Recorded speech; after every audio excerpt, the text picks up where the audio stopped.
আমার জামাই ভেবে আমার বাসুরকে জড়িয়ে ধরেছি, কিস করেছি। অনেক কিছু হয়ে গেছে আমাদের মাঝে, শারীরিক সম্পর্ক সব কিছুই হয়ে গেছে। বিশ্বাস করেন, আমার এতটা ভালো লাগতেছিল, যার সাথে আমি এত যাবৎ সংসার করে আসছি তার কাছে আমার এতটা ভালো লাগে নাই। সেটা আমি বুঝিই নাই যে সেই জিনিসটা এতটা মজা কেন। ও আমাকে এত সুন্দর করে আদর করছিল, বলাই যায় না। আমাকে সে যেভাবে কিস করলো, আদর করলো, এক একটা জায়গায় যেভাবে আমাকে আদর করতেছিল, সেভাবে কখনো আমার হাজব্যান্ডের কাছে পাই নাই। আসসালামু আলাইকুম, আমি রুজিনা বলতেছি। আপনাদের কাছে নিজের বাস্তব জীবনের একটা ঘটনা প্রকাশ করতে চাচ্ছি। আসলেও আমাদের এখানে বিদ্যুতের প্রবলেম, আমাদের এদিকে বিদ্যুৎ থাকে না বললেই চলে। আসসালামু আলাইকুম, আমি রুজিনা বলছি। আপনাদের কাছে আমার বাস্তব জীবনের একটা ঘটনা বলতে আসছি। আমার জামাই ঢাকাতে চাকরি করে, তো আমাদের এদিকে বিদ্যুতের খুবই প্রবলেম, বিদ্যুৎ থাকে না বললেই চলে। তো আমার জামাই আমাকে বিকেলে ফোন দিয়ে বলছে যে আজকে আমি বাসায় আসতেছি। এজন্য আমি খুশি হয়ে আনন্দে সাজুগুজু করে রুমে বসে আছি। সন্ধ্যা হয়ে আসছে, আমি আমার জামাই ভেবে বাসুরকে কল দেই। কল দিয়ে বলি, আমার দরজা খোলা, তুমি আইসা আমাকে ডাক দিও। তো কিছুক্ষণ পরে আমার বাসুর আমার রুমে আসে, আর আমি আমার জামাই ভেবে আমার বাসুরকে জড়িয়ে ধরেছি, কিস করেছি। অনেক কিছু হয়ে গেছে আমাদের মাঝে, শারীরিক সম্পর্ক সব কিছুই হয়ে গেছে। পরে হঠাৎ করে দেখি আমার জামাই আমাকে কল দেয়। আমি তখন অবাক হয়ে যাই যে আমার জামাই যদি আমাকে কল দেয় তাহলে সেটা আমি ভাবতে ভাবতে দেখি হঠাৎ করে বিদ্যুৎ চলে আসে। তখন আমি দেখি আমার বাসুর। আমি ভয়ে আতঙ্কিত হয়ে গেলাম। আর আমার বাসুর আমাকে বলে, তুমি ভয় পেও না, যা হয়েছে আমাদের মতো হয়েছে, তুমি ডেকেছো দেখতে আমি আসছি। আর যা হয়েছে সেটা তুমি আর আমি জানি। তুমি আমাকে যেভাবে ধরছিলা আমি নিজেকে কন্ট্রোল করতে পারি নাই, তো তুমি কিছু মনে করো না। আর তুমি ভয় পেও না, তোমার এরকম কিচ্ছু হবে না। তখন আমি বললাম যে এটা কিভাবে সম্ভব, আমিও বুঝতে পারিনি। আমি অনেক কথা বলতে লাগি, কিন্তু আমার বাসুর কোনো কথার উত্তর দেয় না। তো এমন সময় দেখি আমার ফোনে ফোন আসলো। ফোন আসা দেখে আমি অবাক হয়ে গেলাম যে আমার জামাইয়ের ফোন থেকে আমার ফোনে ফোন আসছে, যে এটা কে। তো আমি ফোনটা রিসিভ করলাম। রিসিভ করার পরে আমার জামাই আমাকে বলে যে আমার আসতে আসতে এখনও 40 মিনিট লেট হবে। তো আমি কথা শেষ করে ফোন রাখতে রাখতেই দেখি বিদ্যুৎ চলে আসে। আর তখন দেখতে পাই যে আমার বাসুর। আমি ভয় পেয়ে গেলাম, অবাক হয়ে গেলাম, আমি আশ্চর্য হয়ে গেলাম। আমার বাসুর তখন আমাকে হাত ধরে বলে, তুমি ভয় পেও না, আমি এই কথা কাউকে বলবো না। আমি বললাম, ভাইয়া যে আপনি এখানে কিভাবে আসলেন? উনি বলল, তুমি আমাকে ফোন দিয়েছিলে, এই জন্যই আমি এসেছি। তো আমি তখন আমার একটুও বুঝতে বাকি রইল না যে আমার জামের কাছে ফোন দিতে গিয়ে আমার বাসুরের মোবাইলে ফোন দিয়ে দিলাম।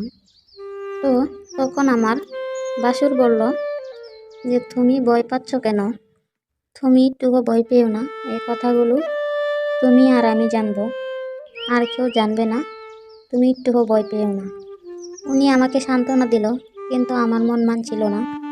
তো আমার বাসুর তখন রুম থেকে বের হয়ে গেল। আমার রুমে বসে বসে আমি ভাবতেছি আর কান্না করতেছি। কিছুক্ষণ পরেই আমার জামাই আসলো। আসার পর আমাকে বলে যে তুমি কান্না করতেছো কেন?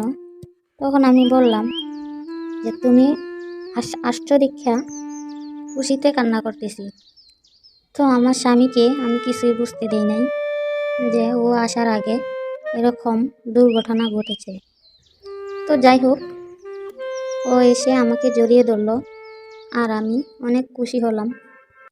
আর এরকমভাবে জামাইয়ের কাছে ফোন না দিয়ে বাসুরের কাছে ফোন চলে যায়, এরকম কারো যেন না হয়।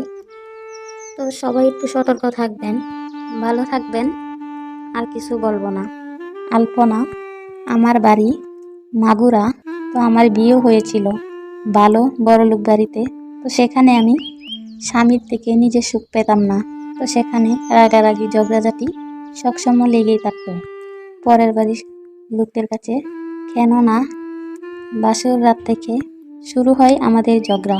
আমার স্বামী অনেক বড়লোক হলেও কি হবে, তো আমার চাহিদা মিটাতে পারতো না। আমি কখনো স্বামীর সুখ পেতাম না। তো এভাবেই তার সাথে সংসার চলতে থাকে। তো আমার সংসারে সবসময় ঝগড়াঝাটি অশান্তি লেগেই থাকতো। তো এরকম করে কি হবে, স্বামীর সুখ পেতাম না। তো এভাবে কিছুদিন তার সাথে সংসার করার পর যে মেয়ে স্বামীর সুখই পায় না, তো এই সংসারে থেকে আর কি হবে। এরপর চলে গেলাম বাবার বাড়িতে। তো বাবার বাড়িতে যাওয়ার পর বেশ কিছুদিন থাকলাম। তো বেশ কিছুদিন থাকার পর আমার স্বামীকে আমি ডিভোর্স দেই। ডিভোর্স দেওয়ার পর আবার আমি একটি পাত্রের সন্ধান করলো আমার পরিবার। তো সেই পাত্র দেখতে অনেক সুন্দর, স্মার্ট ছিল। তো মনে মনে ভেবেছিলাম, এখন মনে হয় আমার আগে স্বামীর মতো আর হবে না, কারণ লোকটাকে দেখতে অনেক হ্যান্ডসাম, স্মার্ট, সে আমাকে শারীরিক চাহিদা মেটাতে পারবে। তো আমিও সেই লোকটাকে আবার বিয়ে করে নিলাম। করার পর আমি তাদের বাড়িতে গেলাম। তো রাত্রে যখন আমার বাসর ঘর, তখন তাদের পরিবারে আমাকে নিয়ে বাসর ঘরে গেল।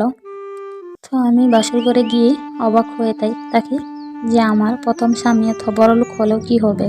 তো এত সুন্দর করে বাসর ঘর সাজালো। তো আমি চারপাশটা ভালো করে ঘুরে দেখতে লাগলাম এত সুন্দর করে কিভাবে সাজায়। তো রাত্রে যখন 12টা বাজে, তখন আমার স্বামী ঘরে আসলো। তখন আমি বিছানা থেকে নেমে পায়ে ধরে সালাম করলাম। তো সে আমাকে খাটে বসালো। তখন তিনিও আমার পাশে এসে বসলো। তো কিছু দুধ আর ফল এগুলা খেতে দিয়েছি। তো আমি তাকে খাইয়ে দিলাম, সেও আমাকে আদর করে খাওয়িয়ে দিল। তাই অনেকক্ষণ গল্প করলাম। গল্প করতে করতে ভালোই লাগলো।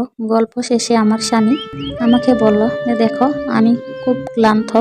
তো এই কথা বলতে বলতে বিছানায় শুয়ে পড়লো। তো আমি বিছানায় বসে বসে কাঁদতে লাগলাম। এখনো কি আমার স্বামী আগের স্বামীর মতো এই অবস্থা হবে নাকি? তো আমি কি কখনো স্বামীর সুখ পাবো না? তো বাসর রাত বলতে গেলে একটা স্মরণীয় রাত। ও এই রাত নাকি সবার জীবনে সুখের রাত হয়। আমার হয়তো দুইটা বিয়ে করেও আমার জীবনে সুখ হয়তো পেলাম না। তো এভাবেই আমাদের বাসর রাত কেটে গেল। বাসর রাত কেটে যাওয়ার পর ভোর হলো। আমি ফ্রেশ হয়ে বাইরে গেলাম, গিয়ে সবাইকে নাস্তা দিলাম। তো এভাবেই সারাদিন আনন্দে আর ভাবে করলাম। তো আবার দিন শেষে সন্ধ্যা নেমে আসলো। তো পরিবারের সবার সাথে রাত্রে খাবার দাবার খেলাম। জানেনই তো, প্রথম প্রথম যেভাবে বলে এভাবেই চলতে হয়। রাত্রে যখন 9টা-10টা বেজে গেল, তখন আবারও আমি আমার রুমে চলে গেলাম ঘুমানোর জন্য। তো আমি রুমে গিয়ে দেখলাম আমার স্বামী শুয়ে আছে। তো আমার মনটা আনন্দে ভরে গেল। আজ হয়তো আমি আমার স্বামীর সুখ পাবো। তো সেই আনন্দ উপভোগ করতে লাগলাম। তো আমি সেজেগুজে ঘরে বসলাম। তারপর আমি তার শরীরে হাত দিতে লাগলাম, কিন্তু সে যেন মোবাইল হাতে নিয়ে খুব ব্যস্ত সময় পার করছে। তো আমি হাত দেওয়ার পরে তার হাত দিয়ে সঙ্গে সঙ্গে আমার হাতটা নামিয়ে দিল। তখন মনে মনে ভাবতে লাগলাম, আমার হয়তো সুখ নেই। তো প্রথম স্বামী যে অবস্থা, দ্বিতীয় স্বামীরও সেই একই অবস্থা। বাসর রাত পার করার পরে তো দ্বিতীয় রাত্রেও সে কিছুই করলো না। এ থেকেই বুঝে গেলাম যে আমার এই স্বামীরও একই অবস্থা। সে সুন্দর আর লম্বা স্মার্ট হলেই কি আর হবে? তো সুন্দর হলে কি হবে, তার যন্ত্রটার অবস্থা একই। তো এভাবেই কিছুদিন কাটার পর যখন স্বামীর সুখ পাই না, মনে মনে অনেক রাগ হলো। তো এই স্বামীকেও প্রথম স্বামীর মতোই ডিভোর্স দিয়ে দিলাম। তো আবারও আমি বাড়ি চলে গেলাম। তো এবার অনেক চিন্তা ভাবনা করার পর আমি যেহেতু বড়লোক স্বামীদের বিয়ে করে বা আমার নিজের চাহিদা মেটাতে পারে, তো এখন আর কোনো বড়লোক ছেলেকে বিয়ে করব না, কোনো খেটে খাওয়া কোনো অটোওয়ালা ছেলেকেই বিয়ে করব। তো যেই কথা সেই কাজ। তো হঠাৎ আমি একদিন ঘুরতে গেলাম, ঘোরার পর এক অটোওয়ালার সঙ্গে আমার দেখা হয়। তো আমি তার অটোয় উঠলাম, ওঠার পর অনেক গল্পগুজব করলাম। অনেক গল্প করার সুযোগে তিনি বলল, সে বলেই ফেলল যে দেখেন আপা, আমার বউ আমার শারীরিক চাহিদা মিটাতে পারে না। তখন আমি আর কি বলবো, আমি বুঝতে পারছি না। আমি একটু অবাক হয়ে গেলাম যে আমি কি বলবো, বড়লোক ঘরে বিয়ে হলেও স্বামীর সুখ পাইনি। যদি আমি অটোওয়ালাকে বিয়ে করি, যদি স্বামীর সুখ পাই, তাহলে আমি তাই করব। আমিও কথায় কথায় বলে ফেললাম যে আমারও অনেক বড়লোক ঘরে বিয়ে হয়েছিল, আমারও সেই একই অবস্থা। তো আমি অটোওয়ালাকে বললাম, আপনি কি আমাকে বিয়ে করবেন? তখন অটোওয়ালা বলে উঠল, কি বলছেন আপা, আপনি এত বড়লোক, আপনি আমাকে বিয়ে করবেন? আপনারে আমি কি খাওয়াবো, কিভাবে রাখবো?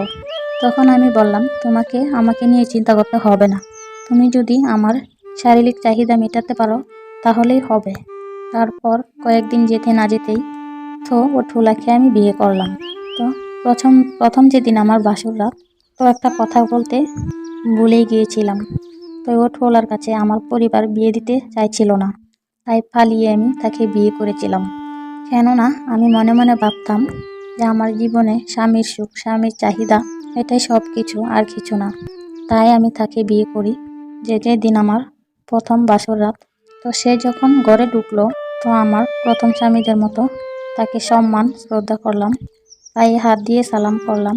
তো সে আমাকে সালাম করা থেকে উঠিয়ে বুকে জড়িয়ে বলল, আপনি এত বড়লোক থাকা সত্ত্বেও বিয়ে করেছেন, আপনার চাহিদা মেটানোর চেষ্টা করব।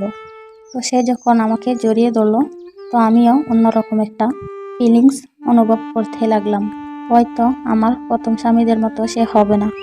তো তার ছোঁয়াতে আমি অনেকটা উত্তেজিত হয়ে গেলাম। যখন রাত্রি গভীর হলো, সে যখন আমার শরীরের একটা একটা কাপড় খুলতে লাগলো, তো আমিও তার শরীরের একটা একটা কাপড় খুলতে লাগলাম। তো সে আমাকে অনেকক্ষণ আদর করলো, আমিও তাকে আদর করলাম। তো আদর করার পর তার সেই দিকে আমি তখন চমকে উঠলাম যে এত মোটা আর এত লম্বা কিভাবে সম্ভব। তারপরে সে যখন তার খেলা শুরু করে দিল, তখন আমি 2 ঘন্টা যাবার পর আমি তার সাথে কুলিয়ে পারছি না। তখন আমি বললাম, আপনি থামেন, আমি আর নিতে পারছি না। তো এভাবেই আমাদের রাত শেষ হয়। তো এভাবেই আমাদের দিন যেতে লাগলো। তো আমি অসুস্থ হয়ে যাচ্ছিলাম যে সে অটোওয়ালা মানুষ, তার কাজের এত চাপ, তারপরও সে শরীরে এত জোর কোথা থেকে পায়, আমি বলে কিছুতেই বুঝতে পারি না। তো সে আমাকে রাতে 4-5 বার করে আমার সঙ্গে থাকতো। তো এক পর্যায়ে আমি অসুস্থ হয়ে যাই। আর অসুস্থ হওয়ার পর আমি মনে মনে চিন্তা করলাম যে নিজের স্বামীর সুখ নিতে জীবনে এত বড় ভুল করে ফেলেছি। আমার নাম মাইশা। আমাকে শহরে বিয়ে দিয়েছিল আমার আব্বু আম্মু। তো আমি আমার হাজব্যান্ডের সাথে সংসার করতাম। তো আমার হাজব্যান্ড ছিল বিল্ডিংয়ের কন্ট্রাক্টর। সে বিভিন্ন জায়গায় কন্ট্রাক্ট নিত, কাজ করত। তো আমার হাজব্যান্ড একটা অফিসে জব করত। সেই অফিসটা আমার বাসা থেকে একটু দূরে ছিল হয়তো। তো সে ওই অফিসটায় জব করত। তো একদিন একটা বিল্ডিংয়ের কন্ট্রাক্ট আসছিল। তো ওই বিল্ডিংয়ের কন্ট্রাক্টটা নেওয়ার জন্য ওর বসের সাইনের প্রয়োজন ছিল। ও যখন ওর বসের কাছে গেছে, গিয়ে বলছে যে স্যার, আমার তো একটা বিল্ডিংয়ের কন্ট্রাক্ট আসছে, তাই আপনার সাইনের প্রয়োজন, আমাকে একটা সাইন দিয়ে দেন। তো বস সাইন দিতে চাইছিল না। তো না দেওয়ার কারণে অনেকবার বলছে। তো বাসা তাইছে আইসা কথাটা আমার সাথে শেয়ার করছে যে মাইশা, তোমার সাথে একটা কথা আছে, তো শুনবা? তো আমি বললাম, হ্যাঁ বলো। কথাটা হলো গিয়ে, আমার বিল্ডিংয়ের একটা কন্ট্রাক্ট আইছে, তো সেখানে আমার বসের সাইন লাগবে, কিন্তু সে দিতেছে না। এখন কি করা যায় বলো তো? অনেক টাকার কন্ট্রাক্ট, এটা তো আমি হাতছাড়া করতে পারবো না। তো আমি বললাম, ঠিক আছে, আমি কিছু বুদ্ধি বের করি, তারপর তোমাকে জানাবো। তো এভাবে দিন চললো। একদিন বললাম যে একটা কাজ করো, তুমি তোমার বসকে নিয়ে বাসায় নিয়ে এসো। বলে, বাসায় কেন? বাসায় ভালো মন্দ রান্না করলে হয়তো সে খুশি হয়ে যাবে, তারপরে হয়তো সাইন দিতে পারবে তোমাকে, তাই না? তো বলে, হ্যাঁ তুমি একটা ভালো বুদ্ধি দিছ। তো তাহলে আমি আমার বসকে বাসায় ডেকে নিয়ে আসি, হ্যাঁ ওনাকে দাওয়াত দিব। তো ওর বসকে দাওয়াত দিল। তো ওর বস একদিন আমার বাসাতে আসলো, অনেক কিছু নিয়ে আসলো। আসার পরে আমি তাকে সালাম দিছি। সালাম দেওয়ার পরে উনি ভিতরে আসলো। খাবার রান্না করলাম আমি, গরুর মাংস টাংস দিয়া অনেক সুন্দর করে আপ্যায়ন করলাম তারে। তো আপ্যায়ন করার সময় তার প্লেটে যখন তরকারি দেই, তখন আমি দেখি তার চোখটা আমার দিকে, তার খাওয়ারিকে আমার দিকে তাকিয়েছিল। তো আমি কোনো কিছুই মনে করিনি, যে হয়তো তাকাইতেই পারে, এভাবে তাকাইতেই পারে, হয়তো মানুষকে ভালো লাগতেই পারে। তো আমি ওনাকে আপ্যায়ন টাপ্যায়ন করে দিলাম। উনি খেয়ে দিয়ে আমাকে বকশিস দিয়ে, তো আমার হাজব্যান্ড ওনাকে সালাম দিয়ে ওনাকে বাসায় আগ্রহ দিয়ে আসলো। তো আমার হাজব্যান্ড পরের দিন অফিসে গেছে বসের সঙ্গে কথা বলতে। তো বসের সঙ্গে কথা বলার সময় তখন ওর বস বলতেছিল যে আমি তোমার পেপারে সাইন দিতে পারি। তখন বলল, কেমন সত্য স্যার বলেন, যে তুমি দুজি আমার কথাটা মেনে নেও, মেনে নিতে পারো তাহলে তোমার সামনে আরও লাভ আছে, যে তুমি পারবা মেনে নিতে, যে বলে দেখেন স্যার পারি কি না। তো বলল, তোমার বাসায় যখন আমি খাইতে গেছি, তোমার বউকে আমার খুব ভালো লাগছে। তোমার বউকে যদি আমার কাছে এক রাতের জন্য দাও, তাহলে তোমার পেপারে আমি সাইন করে দিতে পারি। তখন ওই শুনে ওর কাছে একটু খারাপ লাগলো। তো যাই হোক না কেন, আমি তো তার বউ, খারাপ লাগতেই পারে, স্বাভাবিক। তো ওখান থেকে কথাবার্তা শেষ করে আসলো। এসে আমি দেখতাছি ওর মুখটাও একটু খালা খালা, মুখ অন্ধকার করে রাখছে, মনটা খারাপ। খাবার দিলাম, খাওয়া দাওয়া করলো। রাতে যখন আমি আর আমার হাজব্যান্ড শুতে গেলাম, তখন আমার হাজব্যান্ডে বলতেছিল যে মাইশা একটা কথা বলবো, হয়তো তোমার কাছে খারাপ লাগবে, কিন্তু আমাদের এছাড়া কোনো উপায় নেই। যে এমন কি কথা আমার কাছে খারাপ লাগবে, যে তুমি কি রাগ করবা? আমি বললাম, না তুমি একবার বলে দেখো। আমি যখন আমার বসের কাছে গেছি, আমার বস বলছে তোমাকে নাকি আমার বসের পছন্দ হয়েছে। আমার বসে বলল তোমাকে এক রাতের জন্য দেওয়ার জন্য। আমি শুনে অবাক হয়ে গেলাম যে তুমি এটা কি বলতেছো? আমি তোমার ঘরের বউ, তুমি কেমন করে আর একটা পুরুষের হাতে তুলে দিবে? দেখো না, এটা আমাদের জীবনের প্রশ্ন, যেভাবেই হোক ম্যানেজ করো, হয়তো একটা রাতের জন্য। তখন আমি ওর মুখের দিকে তাকিয়ে, আমার কোনো বলার ভাষা ছিল না, না থাকার কারণে আমি ওর কথায় রাজি হয়ে গেলাম। যখন রাজি হয়ে গেলাম, তারপর পরের দিন ওর নিজের হাতে ওর বসের হাতে তুলে দিয়ে আসলো। ওর বস আমাকে পেয়ে খুব খুশি, এতটাই খুশি বলার বাহিরে। ওই যখন দিয়ে আসছিল, আমার তখন খুবই খারাপ লাগছিল যে আজ আমার স্বামী আমায় একটা কন্ট্রাক্টের জন্য একটা পরপুরুষের হাতে তুলে দিল। তারপর যখন আমি তার সাথে রাত কাটাইলাম, বিশ্বাস করেন, আমার এতটা ভালো লাগতেছিল, যার সাথে আমি এত যাবৎ সংসার করে আসছি তার কাছে আমার এতটা ভালো লাগে নাই। সেটা আমি বুঝিই নাই যে সেই জিনিসটা এতটা মজা কেন। ও আমাকে এত সুন্দর করে আদর করছিল, বলাই যায় না। আমাকে সে যেভাবে কিস করলো, আদর করলো, এক একটা জায়গায় যেভাবে আমাকে আদর করতেছিল, সেভাবে কখনো আমার হাজব্যান্ডের কাছে পাই নাই। ও মানে অনেক সিস্টেমে আমার সাথে ব্যবহার করছে, ওইভাবে কত সময় আমার জিনিসগুলো যখন মুখে নিয়েছিল, আমার এতটাই ভালো লাগতেছিল, মনে হচ্ছিল যে আমার শান্তির জায়গায় পড়ে আছে। এমন করতে করতে একটা রাত পার হয়ে গেল। তারপর বাসায় গেছি। এখন বাসায় যাওয়ার পরে আমার ওর বস ছাড়া কিছুই ভালো লাগতেছিল না। ও রাতে আমার সাথে কথা বলতে চাইতো, কিন্তু আমার কথা বলতে শুনতে মনে চাইতো না। ওর বস আমাকে আবার ফোন দিছে ওর সামনেই। তখন আমি রিসিভ করলাম, বললো কি যে মাইশা তুমি কি আমার অফিসে আসতে পারবে? তখন আমি বললাম, জি অবশ্যই আসতে পারবো, কেন পারবো না। তখন আমার হাজব্যান্ড ওখান থেকে বলে উঠলো যে এক রাতের জন্য কন্ট্রাক্ট ছিল, তুমি আবার যাচ্ছ। আমি ওকে বললাম, তুমি বুঝবা না, তুমি যদি বুঝতা তাহলে আর বলতা না।